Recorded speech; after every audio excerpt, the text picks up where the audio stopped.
पुण्यातल्या भोर परिसरामध्ये एका 4 वर्षाच्या मुलीवर अत्याचार करून तिची निर्घृणपणे हत्या झाल्याची घटना उघडकीला आली आहे। भोर तालुक्यातील नसरापूर इथे हा प्रकल्प घडला आहे। नसरापूर प्रकरणी आरोपीला अटक करण्यात आली असून त्याच्यावर पोक्सो आणि इतर कलमांतर्गत गुन्हा दाखल करण्यात आल्याची माहिती पुणे ग्रामीणचे पोलीस अधीक्षक संदीप गिल यांनी प्रसारमाध्यमांशी बोलताना दिली। या आरोपीला 7 मे पर्यंत पोलीस कोठडी सुनावण्यात आली आहे। या प्रकरणी पुढील तपास सुरू असून संबंधित प्रकरण जलदगती न्यायालयात चालवण्यासाठी प्रयत्नशील असल्याचं त्यांनी सांगितलं।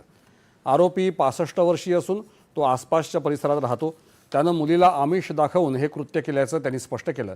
या गुन्ह्याची माहिती मिळाल्यानंतर 1 तासाच्या आत पोलिसांनी आरोपीला अटक केली।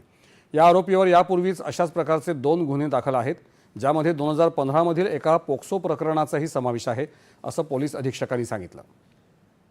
आरोपी जे आहे त्याला ताब्यात घेतला। या प्रकरणामध्ये बीएनएस कायद्याप्रमाणे 137(2), 103, 64, 74, 140(1), 140(3), पॉक्सो कलम 4, 6, 8, 12 तहत FIR क्रमांक 169/2026 राजगड पोलीस स्टेशन या ठिकाणी दाखल करण्यात आलेली आहे।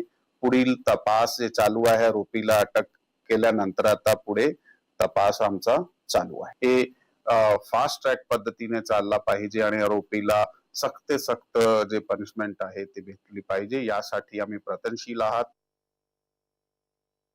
दरम्यान नसरापूर ग्रामस्थांनी ठिय्या आंदोलनाला सुरुवात केली आहे। खबरदारी म्हणून SRPF, राज्य राखीव पोलीस दलाच्या 3 तुकड्या आणि ग्रामीण पोलीस दल दाखल झालंय। उपमुख्यमंत्री सुनेत्र पवार यांनी पीडित कुटुंबाची भेट घेतली आहे। नसरापूरमध्ये 4 वर्षाच्या मुलीवर